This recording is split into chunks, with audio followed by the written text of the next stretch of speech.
Para quem não me conhece, eu sou o pai da Júlia, do José e do Joaquim, que vai nascer em 20 dias. Doações de NAN, fraldas. Qualquer coisa que Deus tocar no seu coração, se vem no seu coração já é de Deus, né?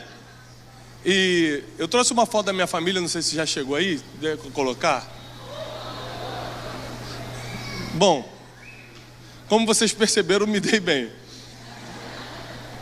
A Júlia, nossa mais velha, tem 8 anos. José que está aqui comigo, está lá na escolinha, né? Eu estou discipulando ele é meu discípulo mor.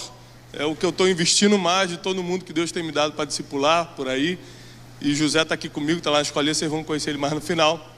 E Janine, estamos casados há 12 anos e faltam 20 dias para o nosso terceiro filho nascer, Joaquim. O objetivo é montar uma ONG, a gente está indo devagarzinho, de 1 a 1, né? Quem sabe a gente consegue a ajuda do governo, alguma coisa. Abra sua Bíblia, por favor, em Gênesis, capítulo 39. Eu estou muito feliz porque o pastor me deu até meia-noite. Eu estou... Ele falou: Tiago, não passa de meia-noite. Eu falei: pastor, pode deixar, eu vou 11h30, 11h40, eu estou entregando para oração. Hoje é domingo, gente. Hein? A Bíblia diz assim em Gênesis 39: e José foi levado ao Egito, e Potifar, oficial de Faraó, capitão da guarda, homem egípcio, comprou-o da mão dos ismaelitas que o tinham levado de lá.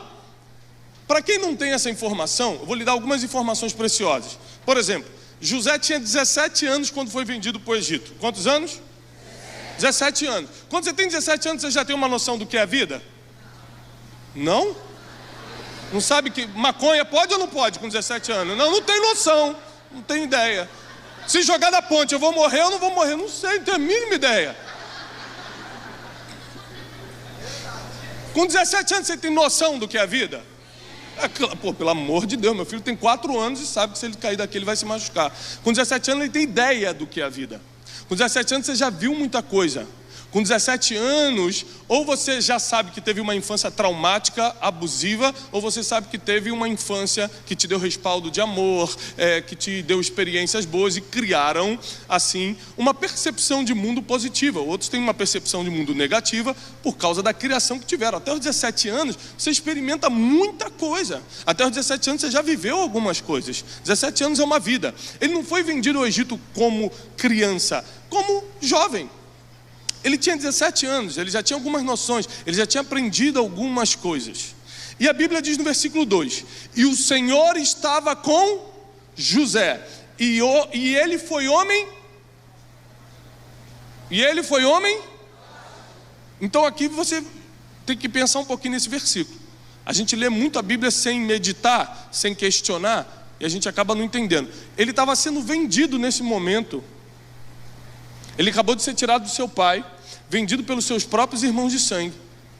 Ele estava como escravo, e a vida de escravo você sabe que não é fácil.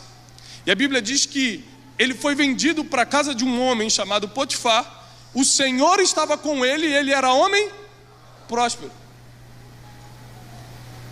Porque às vezes você olha para o teu redor e se parece uma prisão, você acha que não está prosperando. Mas Deus vê de uma ótica diferente, porque Deus trabalha com propósitos e não com propostas. Às vezes a proposta está ruim, mas o propósito está prevalecendo. Então para Deus está bom. Então ele estava ali como escravo, entrando na casa de Potifar, mas a Bíblia diz que Deus estava com ele e ele era próspero. Segunda coisa interessante aqui é que, se você viu qualquer filme de escravidão, você sabe que os melhores escravos vão para as melhores casas. Ele já caiu numa casa boa, ele já caiu na casa de Potifar, que era oficial de Faraó. Por quê? Os escravos eram escolhidos pelos dentes que tinham, pelas capacidades, habilidades. Isso aqui é pintor, isso aqui sabe fazer tal coisa, tal, ou pela linhagem que tinha. José não foi ao Egito de qualquer forma. As pessoas sabiam de onde ele vinha, as pessoas viam que ele tinha um porte. A Bíblia diz que ele tinha porte formoso. Então os melhores já compraram ele já não caiu numa casa para limpar a fossa, ele caiu na casa de Potifar, ele já caiu em outro lugar, porque quando Deus está contigo, até em período de escravidão, você está no melhor lugar que o escravo pode estar. E aí ele chega ali, na casa de Potifar, e continua o versículo 3. Vendo, pois, o seu senhor, ou seja, Potifar, que o Senhor, Deus, estava com ele, e tudo que ele fazia, o Senhor prosperava em sua mão, José achou graça aos seus olhos, e servia-o. E ele o pôs sobre a sua casa, e entregou na sua mão tudo o que tinha. E aconteceu que desde que pusera sobre a sua casa e sobre tudo que tinha, o Senhor abençoou a casa do egípcio por amor de José. E a bênção do Senhor foi sobre tudo que ele tinha na casa e no campo. Reparem que a história dos pais geralmente se repetem nos filhos. Talvez você tenha conhecido alguém que o vô morreu de cirrose, aí vai o filho, começa a beber, morre de cirrose, vai o neto, morre de cirrose. Uma maldição que vai acompanhando. Histórias que vão se repetindo. O vô é mulherengo, o pai é mulherengo, o filho é mulherengo, o neto vai passando. Você já conhece mais ou menos essa história? Se você reparar, muita coisa que aconteceu na vida de José é uma repetição da vida de Jacó. A primeira coisa é revelação que eu vou te contar agora. Prepara para anotar. José era filho de Jacó. Notou? Anota, irmão. Que talvez você nunca tenha parado para pensar nisso. Jacó foi aquele que ficou trabalhando na casa de Labão. E esse mesmo versículo se repete. Labão falou: não sai daqui, porque tudo meu prospera, meus negócios prosperam, porque Deus te abençoa. A bênção que está em você prospera todo mundo que está à sua volta. A bênção que estava sobre José prosperava toda a casa de Potifar. Ou seja, quando Deus coloca os olhos em alguém, não é você que ganha, é todo mundo que anda contigo. Se Deus coloca os olhos sobre a tua vida e te dá uma graça, te dá um favor sobre as pessoas, já era. Deus não faz nada individual, Ele só trabalha com geração. Ele não chamou Felipe para pastorear 2.000, 3.000, 4.000 pessoas. Ele chamou Felipe para pastorear uma geração. Vocês são os primeiros filhos de uma geração. Deus trabalha com pactos geracionais. Então o lance dele não era só com Jacó, não era só com José. Tinha um plano de uma geração inteira, e vocês vão entender.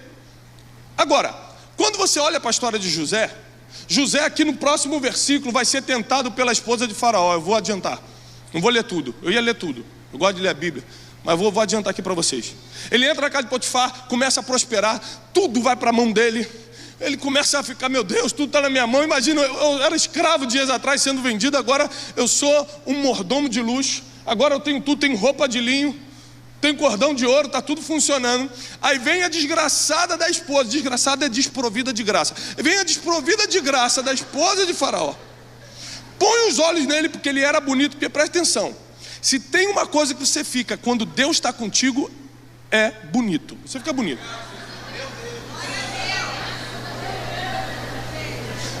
Rapaz, você pode ver, o homem nunca teve uma mulher na vida que quis ficar com ele. Deus começa a usar, vem sem tentação. Você vê aí, ó. Aí o que aconteceu? Aí começa a vir todo mundo falando. Por quê? Porque quando Deus está contigo, começam a vir as setas de distração. Nunca vai vir uma tentação antes de uma distração. O inimigo primeiro vai mandar seta de distração para saber se você sabe se distrair. Se você sabe se distrair, ele começa a trabalhar na tentação. Porque o homem de Deus não cai, ele vai caindo. Eu estava no caminho agora de Los Angeles para Las Vegas, fazer um trabalho de evangelismo. E aí,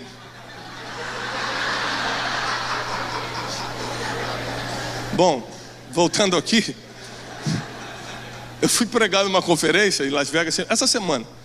E aí o pastor me mandou uma passagem para Los Angeles. Aí eu só me dei conta que eu teria que ir de carro de Los Angeles para Las Vegas quando eu já estava no aeroporto. Eu estava com um rapaz da minha equipe, alugamos o carro, né? E botamos no Waze, cansado, não sei quantas horas de viagem. Aí deu 4h50 de Los Angeles até Las Vegas. Era madrugada. Aí eu falei: vamos embora, molinho, vamos embora, tá aí, isso aí. Eu vou para o Rio agora de carro, daqui eu prego aqui e vou para o Rio. Então eu falei: estou acostumado, vamos embora. E aí começamos. Pegou meia hora de estrada, a gente viu um Starbucks.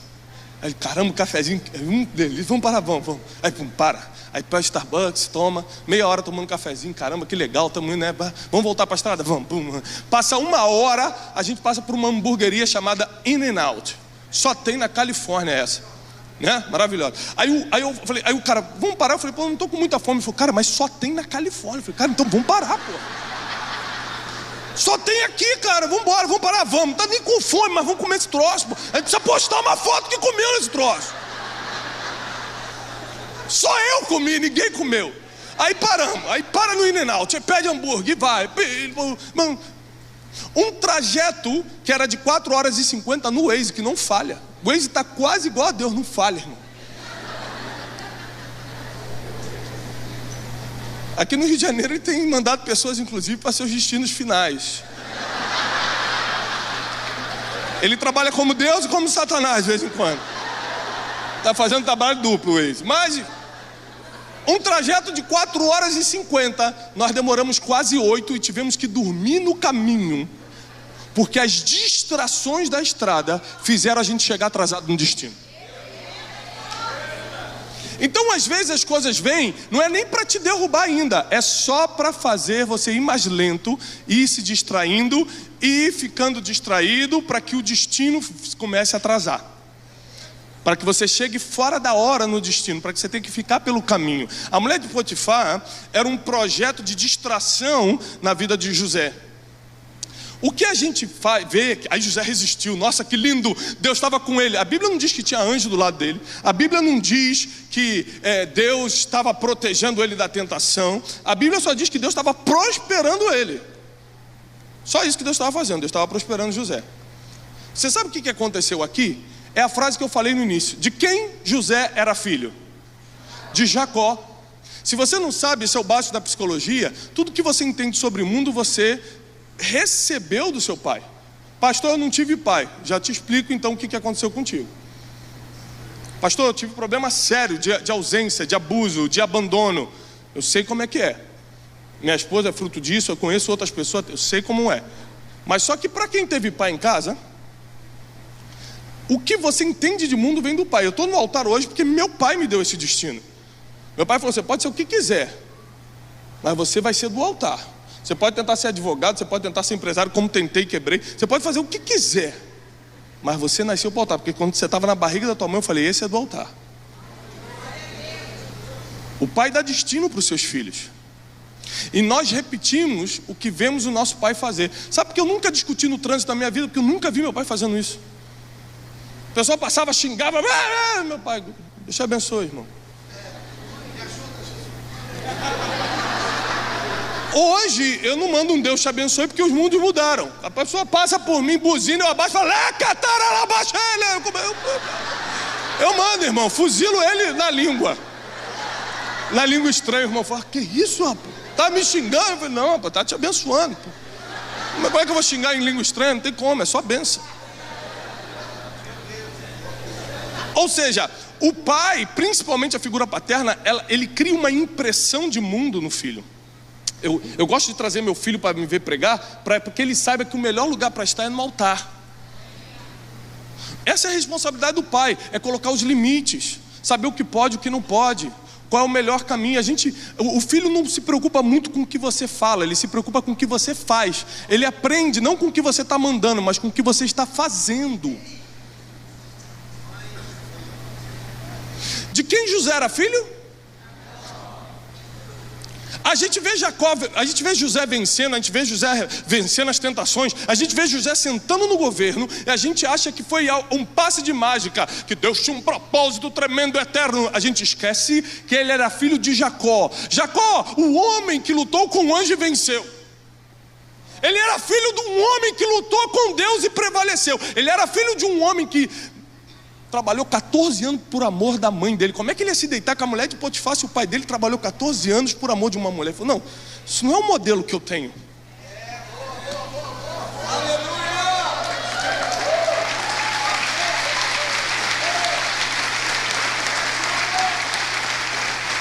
Onde é que está na Bíblia que Deus faz uma aliança, um pacto com José para abençoá-lo. Onde é que está na Bíblia que José faz alguma coisa que agrada a Deus e Deus o abençoa? Você não vai encontrar isso. Deus só estava abençoando José por amor à aliança que tinha com seu pai Jacó. Pastor, mas o meu pai não tinha uma aliança com Deus. O pai de Abraão também não tinha, começou a partir dele. Se teu pai não tinha, vai começar com você. Não importa quem foi seu pai, mas quem é o pai do seu filho. Não importa quem foi seu pai, mas quem é o pai do seu filho. Quem é você? Não importa. Porque o plano de Deus era alimentar uma geração. E ele começou isso 3 gerações antes de Abraão. Abraão não fez milagre, Abraão não pregou, Abraão não levantou morto, fez nada disso. Ele só prosperou e passou isso para Isaac. Obedeceu a Deus, escutou a voz de Deus, passou para Isaac. Só foi um bom pai. Aí Isaac pegou, entendeu, meu pai escutou a Deus, meu pai foi obediente, eu sou o filho da promessa. Ele pegou, passou isso para os seus filhos. Jacó pegou isso e começou a ensinar a José, não com o que falava, mas com o que fazia. Gênesis 33 diz que Jacó resolve estar em paz, entrar em aliança com Esaú, seu irmão, que há anos estavam brigados. Um queria matar o outro, Esaú estava atrás de Jacó. Jacó resolve colocar as pazes, fazer uma aliança de paz. Ele resolve se reconciliar com Esaú. A Bíblia diz assim em Gênesis 33, não vamos ler por causa do tempo, que Jacó estava com tanto medo, porque Esaú veio com 400 homens, que ele separou a família, fica um pedaço aqui, um pedaço aqui, um pedaço aqui, porque se ele vier para matar a gente, olha o medo que ele estava no dia da reconciliação, um grupo começa a fugir, e ele separou presentes, separou dinheiro para dar para Esaú, porque a Bíblia diz que os presentes aplacam o coração. Uma irmã veio aqui e já me deu um presente, está ali, alguém roubou já meu presente? Não, está ali, devagar aí, varão. Ou seja, dificilmente você esquece de quem te deu um presente. O presente aplaca o coração, está na Bíblia. Ele preparou presentes para Esaú. O que Jacó não sabia é que quando você se predispõe a entrar numa aliança de paz com alguém, Deus também já está trabalhando no coração da pessoa. A Bíblia diz que Esaú veio, abraçou, eles começaram a chorar e começaram a pedir perdão um para o outro. Aí a Bíblia diz assim, e José estava perto deles. A tua Bíblia. Aí José pequenininho, o José que seria governador do Egito, está ali olhando aquilo. E os irmãos não se falavam há anos. Um irmão queria matar o outro, um vendeu o outro, um fez problema para o outro, um roubou a bênção do outro e agora estão chorando, pedindo perdão. Anos depois, vem 11 irmãos diante de José que o traíram, que o venderam, que o jogaram na escravidão. E ele fala assim, eu sou José. Os irmãos falam, com certeza ele vai nos matar. A Bíblia diz que eles ficaram atemorizados, porque sabiam o que tinham feito. E José falou, não, vem cá. Tirou a roupa faraônica. Eles se assustaram e falaram assim, não fiquem com medo, porque não foram vocês que me venderam para o Egito. Deus é que me enviou adiante de vós, para que hoje eu fosse o sustento da terra. O padrão mental, o que ele tinha visto, não aplaude não, o que ele tinha visto o pai dele fazer anos atrás com Esaú, ele repetiu no comportamento no futuro. Não importa quem foi seu pai, mas quem é o pai do seu filho. Porque o que Deus vai fazer nas gerações tem a ver com o que você está passando para o seu filho hoje. Como é que você trata a sua esposa? Ele está vendo, ele vai aprender isso e vai tratar as mulheres igual. Como é que você lida com Deus? Como é que você lida com a igreja? Como você serve as pessoas? Ele está vendo isso, ele não está vendo o que você está falando. Ele só está vendo o que você está fazendo. As crianças aprendem comportamento e não voz.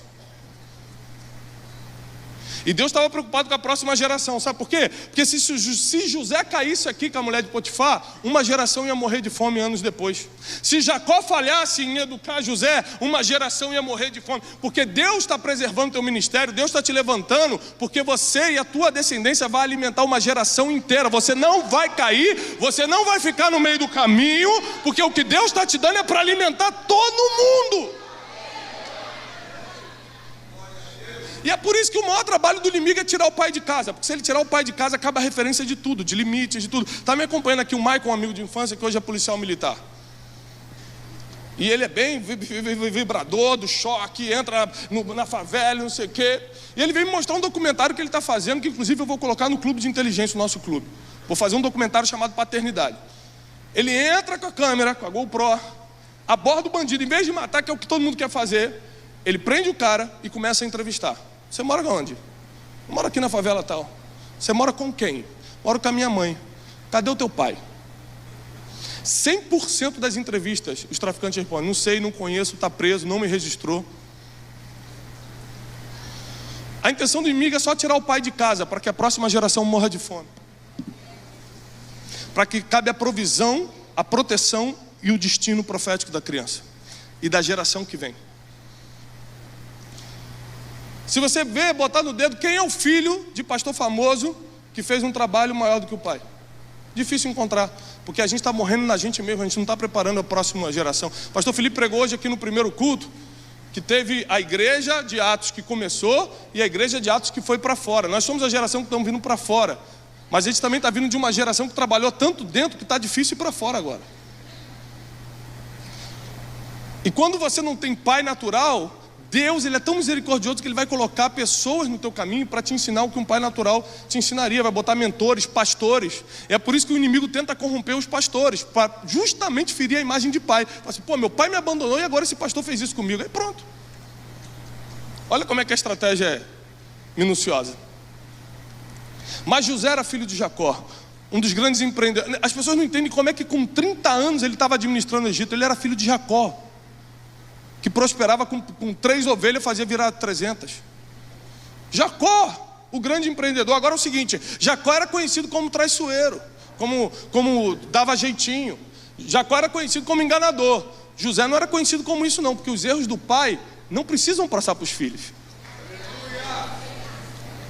Os erros que eu cometi na vida, meu filho jamais vai repetir. O que eu estou passando para ele são palavras proféticas, são bênçãos, são ensinamentos. É isso que eu estou passando para ele. Quando eles vão dormir, eu boto a mão na cabeça deles e eu profetizo que você vai ser um homem de Deus. Você vai casar com uma mulher de Deus. Você vai ser um homem que vai inspirar uma geração. Eu profetizo sobre a vida deles o que talvez eu não pude receber. Você vai mais longe que o papai, você vai mais rápido que o papai.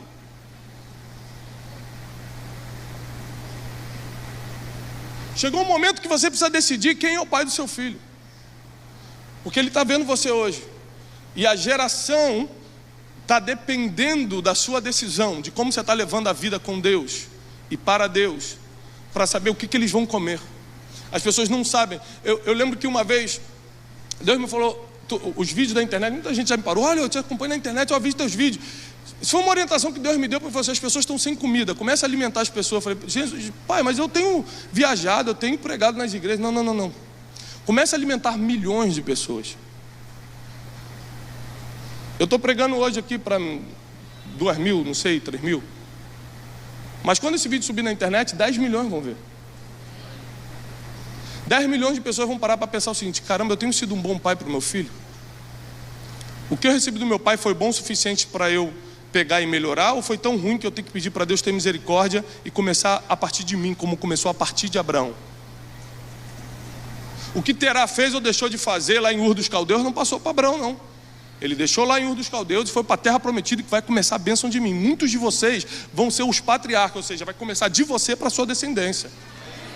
Outros de vocês estão continuando a bênção que vieram dos seus pais, como no meu caso. Eu sou filho de pastor, neto de pastor, tenho muito a agradecer aos meus pais e aos meus avós, porque passaram algumas coisas para mim e hoje eu posso passar para os meus filhos. Eu sei de uma coisa: uma geração prepara a outra geração. José não sentou no governo por acaso, ele foi preparado até os 17 anos, sem saber, sem o pai e sem ele saber. Muitos de vocês vão governar e não têm a mínima ideia que falta pouco. Você imagina se José na prisão falasse: agora basta, tá bom de sofrimento, tá bom de injustiça, eu não fiz nada, meus irmãos venderam, Deus disse que está comigo, mas aí vem a mulher endemoniada que quer dar em cima de mim, eu resisto por causa de Deus, que a Bíblia diz. Eu faria isso contra o Senhor. Ele não falou contra Potifar, nem pensou em Potifar, ele pensou em Deus, porque quem teme a Deus não faz por causa de uma pessoa, não faz por causa dele. Eu faria isso contra Deus, eu pecaria dessa forma? Não. Agora eu estou na prisão. Ele poderia ter desistido ali, mas existem coisas que você nunca vai saber, porque só Deus sabe de tudo. É por isso que a Bíblia diz: espera com paciência no Senhor. Por isso que a Bíblia diz que Ele já viu o teu futuro. Por isso que a Bíblia diz: calma, confia nele. O que José não sabia é que realmente ele não merecia estar naquela prisão. O que José não sabia é que realmente ele não fez nada para estar naquela prisão. Mas o que ele também não sabia é que o homem que o apresentaria a Faraó estava naquela prisão. Então ele tinha que estar no lugar de quem ia soprar o nome dele diante dos reis. Tem lugar que você não quer estar. Eu não mereço estar nesse emprego. Meu currículo é melhor. Eu não mereço estar nesse bairro. Eu não mereço estar nesse lugar. Você não merece, você não fez nada para merecer. Mas quem vai soprar teu nome nos palácios está ali. Então Deus, por enquanto, está te mantendo ali. Se você tentar entender o mundo só com a tua mente, irmão, você vai sempre ficar para trás. Se você tentar ver com a mente de Deus, já era. Aí você vai muito longe. Aí nada te para. Aí nada te impede. Aí nada vai ser obstáculo, nada vai ser difícil para você. E a Bíblia diz que José senta no trono aos 30 anos de idade. Com quantos anos? 30. A Bíblia diz que ele morre com 110. Ele foi vendido aos 17. 13 anos de processo. E depois, 80 anos de governo. Tem gente que faz o contrário. Sofre 80 anos para aproveitar 10, 12 anos da vida. Mas quem serve a Deus, quem sabe o que está fazendo com seus filhos, quem aprendeu com a geração que passou, passa por um processo rápido para governar por muitos anos. É o que vai acontecer na tua vida, eu profetizo. Teu processo vai ser rápido para você governar por muitos anos. Assim que não importa quem foi seu pai, sim que tipo de pai você vai ser, que tipo de marido você está sendo, que tipo de homem de Deus, de mulher de Deus você é. Não importa o que passou, coloca os teus olhos agora no futuro, porque o que passou não dá para mudar. Agora o futuro você pode construir com as tuas decisões. O teu futuro não é construído com as orações de domingo, é com as decisões de segunda-feira. Aqui você ora, ri, sapateia, chora, cai no poder, mas amanhã que você vai decidir como é que vai ser a tua semana. É na tua rotina, é no teu dia a dia. Que você vai, o que teu pai te ensinou ou não, é o reflexo do teu dia a dia. Autobiografia de Martin Luther King. Quem já leu, parabéns. Quem não leu, corra para ler. Então são 730 páginas, você vai ler rápido. Logo no início tem uma carta que ele manda para o pai dele. É uma das palavras que mais... Eu escuto muito Martin Luther King, mas uma das coisas que mais ficou na minha cabeça foi essa carta. Ele escreve, ele está com 18 anos, ele foi estudar teologia em Boston, ele escreve para o pai dele pela primeira vez, ele fala: pai, eu estou aqui estudando, está tudo bem, estou me alimentando, estou entendendo as aulas, e eu não faço nada aqui que eu não faria na sua frente. Porque ele tinha 18 anos, mais ou menos a idade que José foi vendido. Quando você já tem um modelo de paternidade, ninguém te convence do contrário. Você pode botar a droga que for na minha frente, que eu não vou nem cheirar, nem fumar, nem fazer nada. Por quê? Porque eu já tenho um modelo paternal. Meu pai me ensinou coisas que na adolescência me ofereceram. Eu falei: não, nunca me interessei por essas coisas. Porque eu tinha um modelo do que podia, que não podia, do que dava certo, do que não dava certo. Eu estava vendo a série Netflix El Chapo, o maior traficante do México. Você vê que ele entrou no tráfico do pai. O pai menosprezou ele, o pai pegava o dinheiro que ele saía para trabalhar quando ele era jovenzinho, o pai gastava com a prostituta e com álcool, com a bebida, e o traficante dava oportunidade para ele. Então ele viu o seguinte: olha, o caminho para eu crescer na vida não é seguir meu pai, é seguir o traficante. Então quando ele teve que matar, roubar, fazer o que for, ele fez naturalmente, porque foi um modelo, padrão que ele recebeu de infância. A visão de mundo dele nasceu ali. É por isso que a Bíblia diz: não julguem uns aos outros, você não sabe de onde a pessoa veio. Você não sabe como foi o passado dela. Você foi criado com um papai e com uma mãe. Ele foi molestado aos 5 anos de idade. Como é que você vai julgar? Você tem a mente que ele tem, passou pelo que ele passou, tem um trauma que ele carrega? Não, né? Então vamos só orar. Julgar nunca deu certo.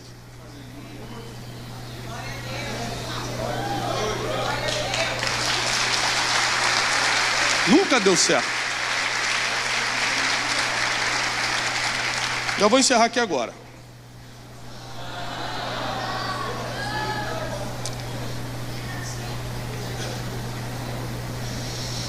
José então resiste à mulher de Potifar, é jogado na prisão. E a partir do versículo 29 diz assim, 20, a partir do versículo 20. E o senhor de José, que era Potifar, o tomou, o entregou à prisão, no lugar onde os presos do rei estavam encarcerados. Assim ele esteve ali na casa de cárcere, ou na prisão. O Senhor, porém, estava com José, e estendeu sobre ele a sua benignidade, e deu-lhe graça aos olhos do carcereiro mor. E o carcereiro mor entregou na mão de José todos os presos que estavam na casa do cárcere, e ele ordenava tudo o que se fazia ali. E o carcereiro mor não teve cuidado de nenhuma coisa que estava na mão dele, porque o Senhor estava com José, e tudo que ele fazia, o Senhor prosperava. Aonde que ele estava? Na cadeia. Qual foi o sonho que José teve quando era pequeno? Que ele ia governar, que os feixes iam se prostrar diante dele. Ele não esperou o trono do Egito para manifestar o propósito pelo qual ele nasceu. Quando ele estava na casa de Potifar, todo o governo veio para a mão dele. Quando ele foi para a prisão, não importava o ambiente que Deus mandava, ele manifestava o propósito e governava. Então a gente, eu vou esperar o dia que Deus vai me levantar, que Deus vai me honrar, que eu ainda estou nessa opressão. Deus nunca vai te levantar, sabe por quê? E quando ele te deu o propósito, ele já te levantou. Ou você manifesta ou não manifesta. Aí, dentro da prisão, José podia estar revoltadinho, que droga, como... Graças a Deus aqui não tem isso, mas em São Paulo tem gente que murmura o dia todo porque não está no lugar que queria. Ai, que droga essa prisão, estou com esses presidiários, estou com esses bandidos, não fiz nada para estar aqui. Deus que disse que estava comigo, e não sei o que, meu pai que nunca me procurou, e meus irmãos que fizeram o que fizeram. Ele não estava cheio de ódio, sabe o que ele estava fazendo? Conexões, amizades. Ele estava montando uma rede de relacionamento na cadeia. Porque as pessoas que você se conecta determinam para onde você vai. Sabe o que ele estava fazendo na cadeia? Aconselhando, instruindo e interpretando sonhos, porque ele tinha sabedoria. 2 poderes que ele manifestou na cadeia: sabedoria e networking, conexão. Preso, fazendo isso. Sabe o que é networking, o que é conexão? Não é, eu tenho teu celular, você tem o meu, agora a gente está conectado. Você me segue no Face, eu também te sigo, a gente está junto. Me apresentaram o pastor fulano, ele é meu amigo agora. Isso não é conexão não. Conexão é quando, é o que aconteceu com Jonatas e Davi. Jonatas olhou para Davi e a alma se conectou. E ele teve coragem de enganar o seu próprio pai, o rei de Israel, para poder fazer Davi fugir da morte. Conexão é quando você não tem medo de fazer o que tem que fazer, para que a tua conexão saia na frente. Conexão é quando você está diante de poderosos e só tem aqueles 30 segundos para falar. Em vez de falar de você, você fala do outro. Isso é uma networking de verdade. Aí o copeiro mor está diante de Faraó. Tem aqueles poucos segundos que um servo, que um escravo pode ficar diante de um rei. E ele fala o seguinte: desculpa me intrometer, tem um homem lá na prisão que pode resolver teu problema. Quem está citando o seu nome diante dos reis? Que tipo de amizade, de network você tem feito? Nessa estrutura que você está, nessa prisão que você acha que está, nessa fase de vida que você acha que está. Tem. Então a networking, o relacionamento que ele fez, colocou ele na sala de Faraó. Mas o que ia resolver não era network, era a sabedoria. E quando ele entra, a Bíblia diz: e Deus estava com José, vírgula, e pôs graça em José aos olhos de Faraó. Existem muitos poderes que você conquista, como a sabedoria, como a network. Eu estou escrevendo um livro sobre isso, chamado O Maior Poder do Mundo. Vai ser fantástico esse livro. Existem 7 poderes que você vai ter que conquistar no mundo. Você vai pagar um preço com o tempo, que é a moeda mais valiosa que você tem. Você vai entender isso no livro. Deus deu 110 anos no banco de José. E ele gastou esses 110 anos para administrar os poderes e conquistar o maior do mundo. Ele usou 2 ali na prisão: o poder da sabedoria e o poder da conexão. É um dos 7, esses 2 estão dentro. Quando ele chega diante de Faraó, acontece um poder que não tem a ver com você. Todos você tem que comprar, investindo tempo. Mas tem um que é o maior do mundo, que não tem a ver com você, não tem a ver com o que você investe, não tem a ver com a tua capacidade. É quando Deus simplesmente coloca um favor sobre a tua vida. Coloca uma graça em você. Você entra num lugar, a Bíblia diz que Faraó olhou e falou assim: quem melhor do que você para administrar todo o Egito? Estava falando para um homem que estava vestido de presidiário, fedendo a presidiário, acabou de sair do cárcere, entrou na sala e falou: quem é melhor do que você? Quem aqui no Egito, onde tinha sábios, onde tinha cientistas, onde tinha tudo isso, filósofos, quem melhor do que você, presidiário, para governar todo o Egito? Eu te digo uma coisa, toma esse anel aqui, ó. Toma aqui. Somente no trono eu vou ser maior do que você. Ninguém levanta ou abaixa a mão no Egito sem a tua permissão. Porque quem resolve problema difícil recebe governo. Enquanto você está fugindo de problema, José estava resolvendo. Por isso que o trono chegou rápido para ele. Tem gente que está cheio de problema, não sabe que é um treinamento, que é um processo de Deus. Vem na igreja pedir para Deus livrar do treinamento que Deus mandou. Campanha não sei o que, eu vou porque eu estou cheio de coisa. Mas minha irmã, é para enfrentar. Problema foi feito para você matar no mesmo dia. Se deixar para outro dia, vira gigante. José resolveu o problema, recebeu o governo. E quando ele recebeu o governo, ele podia se vingar dos irmãos, mas manifestou o que aprendeu com seu pai. Não, meu pai perdoou Esaú, eu também perdoo vocês. E começou a alimentar uma geração. E a Bíblia diz que toda a terra teve fome, e toda a terra vinha ao Egito, e José os alimentava. Toda a estratégia do inimigo era que uma geração morresse de fome por um erro de uma geração, por um erro de José, de Jacó, de alguém. Eu profetizo que você vai alimentar essa geração, teus filhos vão alimentar, e vocês não vão errar no caminho, não vão se distrair no caminho, mas vão chegar no destino, no propósito que Deus determinou para a vida de vocês. Eu declaro que não importa quem foi o teu pai, o que importa é que pai você vai ser para o teu filho, porque está começando por você o que Deus vai fazer em Niterói e o que Deus vai fazer no Rio de Janeiro e no Brasil. Se você crê nisso, fica de pé que eu vou profetizar sobre a tua vida.